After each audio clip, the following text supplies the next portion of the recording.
Your life experience, good or bad, is a gift when you share it with others. At Taxi Chronicles, we allow real riders with real stories to share their gift. So hopefully this episode will intrigue, enhance or inspire you. Don't forget to like, share and subscribe. Morning. Yes, we're back with another episode, another lovely rider. Today we have a lady all the way from Ghana, and she started a real estate business of taking photos of real estate, and she's going to tell us all about it, what motivated her, how she got into it, and anything else she feels we need to know. So nice to have you here today. Thank you for having me. You're going to hold that, love? Yeah, thank you for having me. How are you today? I'm okay. So introduce yourself. Yeah, so my name is Ayubia. I'm from Walthamstow. I'm from Ghana, but I was born here. My parents are originally from Ghana, born and bred. So let's just say last year I decided to take photos of real estate. My inspiration came from just, interior design. I like, features, I like colours, I like designs, I like prints, I like lights, I like accessories, and I just love the home life. What pushed me even more is, again, real estate. People need homes. Homes is important. Homes is, something that you come back to at the end of the day after, a long day at work or, at an event. And just something to chill. It's just something to belong to. So that's what pushed me into real estate. So now I've started taking pictures of homes on the famous street of North London, the Bishop's Avenue. Now what pushed me to take pictures of the Bishop's Avenue is that it's a road that not many people know of, and it's a road that has many empty mansions. Empty mansions that haven't been touched for decades. Some have been left due to people being deceased, or the house being repossessed. Either way, it's a good place to start. And that's how I got into it. And before, I was a sports blogger, of where I interviewed athletes such as Dillian White, Conor Ben, the legendary boxer Shannon Briggs. I've even interviewed football. Sorry, I've even interviewed footballer Jermaine Defoe on many occasions. So what did you learn from interviewing all those people? What I've learned from interviewing about these people is not only to behave like an interviewer, but behave like like they're your friends, not to intimidate them, and just have that that casual conversation. And what I've learned from them is that they're just normal people. They're just normal people that fortunately happen just to be in the limelight, but behind the scenes they're just normal people. Believe it or not, they are actually human beings. Did you find it hard to get to interview them, the opportunity to interview them, or was that easy, or is there a skill to it? Yeah, at first I found it hard, because when I first started, I was just somebody behind the gates, just videoing open media workouts on my phone. And then I met this guy, this boxer analyst.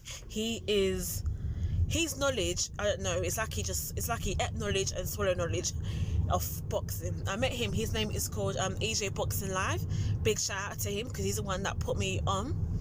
I met him and we just started talking, and then the next day he took me to my first press conference, and that was for David Haye at the Muhammad Ali exhibition in the O2. It was fighting some next fighter. I don't know who he was, but that's when I had the experience. I had the opportunity to experience what goes on within a press conference, and just that feeling of just being in that presence made me feel like I can go all the way. Okay, that's good. Yeah. Going back to the real estate, I like what you said about the mansions. I like the angle. I believe you've got a real niche there. Yeah. Are you taking photo of the interior or the exterior or both? I'm taking both the interior and the exterior.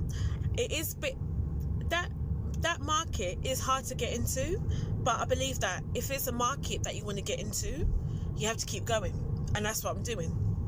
That's good. And you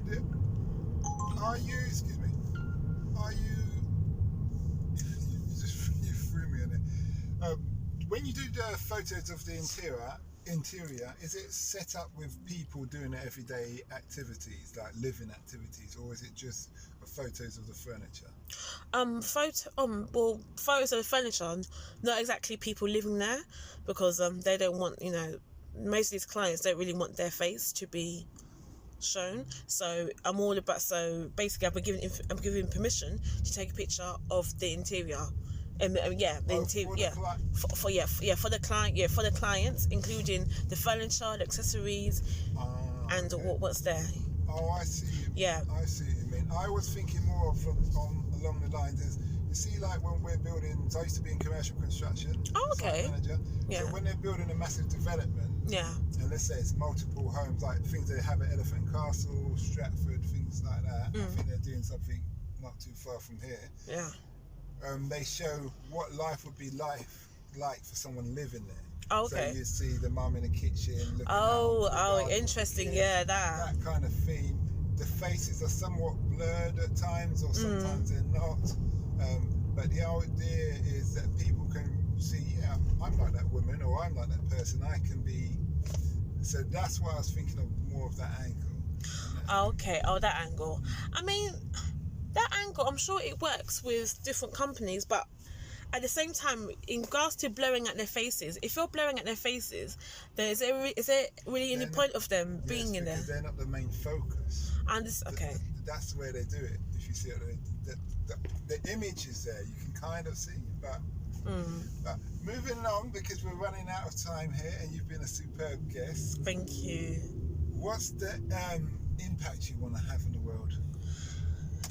Oh, the impact I want to have on the world is that you can do anything. You do anything you put your mind to it. People like you and I, the odds are against us, but we can't let that get in our way. We have to keep moving. Okay. We do have to keep moving, and I believe that we have the drive and the creativity. It's just about, using it. Where can people find you? You can find me, unfortunately, there are not many photos up.